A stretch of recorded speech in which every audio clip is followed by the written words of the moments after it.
Greetings folks, and I hope you're all fine and dandy out there wherever you are in collecting land. And welcome back to the channel for something a little bit different. Not technically an action figure, not technically an unboxing, but definitely a review of the 1/8 scale, yes you heard that right, 1/8 scale 3D sculpted John McClane. Aka Bruce Willis from Die Hard 4, or is it Die Hard 4.0, or is it Live Free or Die Hard? Really, take your pick. It depends on which multiverse you woke up in this morning. This film has more names than something with a lot of names. We will stick with Die Hard 4 for the purposes of this review to avoid an old man's confusion. This is brought to us courtesy of Sanix3D and Frozt Models. But before we dive in, as always, a big shout out to everyone who has subscribed to the channel, and please drop a like on the review to help other people find Go Figure. And if you haven't already, please hit that subscribe button and bell notification icon so you don't miss any of the good stuff coming up on the channel, and trust me, there's a lot of it. So, Die Hard 4, I've got to say it's not my most favourite of the franchise. Those honours will have to go to the first movie, and Die Hard with a Vengeance, the third movie.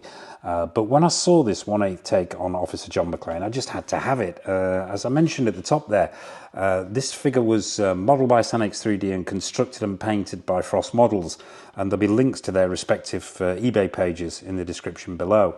Obviously eBay is where I picked this up, and a massive thank you to both of them for the quality of the work. I think this is the first time I've reviewed a 3D printed figure on the channel, but judging by the level of workmanship here, I suspect it's not going to be the last. So without further ado, let's come out to the coast, get together, have a few laughs, and get up close with New York's finest. We'll stop him from spinning and do as we always do. We'll start at the bottom and work our way up. But I've got to say, when I opened the box, I was suitably impressed. The proportions look absolutely on point. The paint applications look great. The sculpt looks brilliant. Loving that base. Obviously, I'd seen photographs of it prior to purchasing it, but it's just as impressive, I have to say, in hand as it was in those photographs. But yeah, as I say, let's do as we always do and start at the bottom. Now it's got some heft to it, this piece as well. It's worth mentioning. It's I believe it's resin. Now I'll say from the get-go here, I am no expert on 3D printing. As I say, possibly the first. In fact, I'm pretty certain it's the first 3D printed figure I've got in the collection. But yeah, it's carrying some weight to it, this piece. But yeah, we'll start at the bottom. This base is really nicely done. I do like this. You've sort of got this square metallic section at the bottom here, or at least what looks like metal. It looks like it's been painted to represent black girders or black metal, with these grey rivets in the corners, and it says Die Hard in that sort of metallic grey paint across the front. And then moving up, you've got this sort of what looks like rubble, soil, rocks, all going on here, and there's some really, really nice detailing on here, and the paint applications are really good. There's some black washes on there to pick out the crevices, and then you move up and you've got this sort of scrap metal, for want of a better expression. You've got broken girders and bits of metal, all done in this silver paint application, once again with black washes to pick out the dinks and the crevices and the scratches. And just to make it look more metallic, and it just works. It works really well. I've got to say, I think this they've sort of taken some artistic license here, and I suspect this is meant to sort of pick up on some of the themes that in the scene where the highway collapses. But what you've got on top, perched atop this huge mess of rubble and metal, is this broken police light from the top of a police car, and just really, really nicely done. The thing that struck me about this is, well, one, the details in the damage here, the paint applications in the damage. There's some whites, there's greys, there's blacks in there. But the thing that really struck me, apart from all that and the scratching and stuff, was the level of the paint application. It is laser precise. There is no bleed here. There is no runoff at all. And that's true all over this figure. The quality of the paint applications really is next level. But yeah, so on top of the police light, you've got Mr. McClane himself, and yeah, boots there, black boots on, screen accurate, slightly weathered, moving up to these pants. Now, just sort of dark, almost black olive green. There's paint applications on there to indicate weathering. The creases are nicely sculpted in. You've got stitch work down the side here, which is really nicely done, and around the hem of the bottom of the pants there, if the camera's catching it. Moving up, you've got his police badge around his belt there. You've got hints of the belt underneath the shirt, and then you've got the police badge itself. Now, if I can get that in, get the light to catch that. Once again, it's just another great example of the precision of the paint applications here. You can read police on there. The gold on the badge is absolutely nailed on. And it's just, as I say, the pinpoint accuracy of some of the paint applications on here is really, really impressive. But yeah, moving up, we have the grey collarless grandad shirt that he wore in the film. Once again, really, really nice paint applications here, really nice sculpt. You've got a hint of his chest there, which is shaded. You've got these creases, which has got some slight shading in it to sort of accentuate those creases. The sleeves are rolled up or pushed up ever so slightly, and those creases are once again picked out with the nice paint applications. One thing that did strike me straight out of the box, and it had me fooled, was I thought, hang on a second, this is a leather or a pleather holster he's wearing here. This is an accessory, but it's not. It's just simply the level of sculpt and paint applications on there fooled my eye for a second. And so yeah, that's all sculpted in, but just really, really nicely done with the paint there to give it that leather look.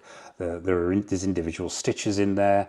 And the paint applications just give it that slightly battered, slightly worn leather look, and really, really nicely done. And even down to the sculpted in pistol underneath his arm there. So what else have we got on here? The skin tones. Now, I was a little concerned that there was too much red in the skin tones here, and that might be coming off, and we'll take a look at the head sculpt here, but this is down to the light. Actually, once I got this thing in hand, it actually makes sense, because those slightly red tones give him that slightly battered look and slightly flushed look, as if he is mid-fight, shall we say. But yeah, the skin tones are really nice. There's no bleed on there, as I mentioned before. There's no bleed around the arms there or around the hands. The paint applications on the gun that he's got in his hand are really good. There's some silver dry brushing on there to give it that metallic look. He's got the walkie-talkie in his left hand there, simply painted black, but simple but effective. And onto this head sculpt. Now, I'm going to just move the camera back ever so slightly here so we can get this head sculpt right into shot, and drop him down into this gap here and bring it right in. And hopefully the camera will focus here. Now, I absolutely love this head sculpt. There isn't an angle here that this isn't Bruce Willis. Now, how this is produced, how Sanix3D model these, whether they're picking up digitized files, I don't know. I am no expert on 3D modeling and printing. However, I do have a keen eye for a good head sculpt, and that is absolutely nailed on. There isn't an angle there that doesn't look like Bruce Willis from Die Hard 4.0. Sorry, 4. Let's drop the O. Even down to and I'm going to bring it right in here and pray that this camera stays focused. Even down to the cuts and gashes on his face. You've got a cut across the forehead there, one on the right cheek, across the bridge of his nose. The eyes are really nicely picked out, and just, yeah, overall, it's Bruce Willis, and that's that. I think they've done a fantastic job here. So let's pop him back on the turntable and go in for final thoughts on this guy. Not the normal run-of-the-mill piece for Go Figure, I've got to be honest, and as I say, our first foray into 3D sculpting and this particular scale. However, I've got to say, I am suitably impressed. I think the work that Sanix3D have done on this piece has got to be applauded.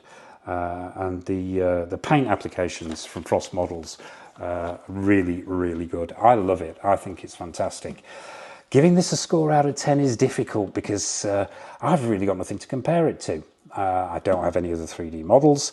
I think I've got one other figure in this scale, maybe two, but they're coming at from a completely different angle, completely different materials. So I'm gonna hang fire on a score on this one. If you ask me off camera, my personal opinion, I'd be inclined to give it a 9.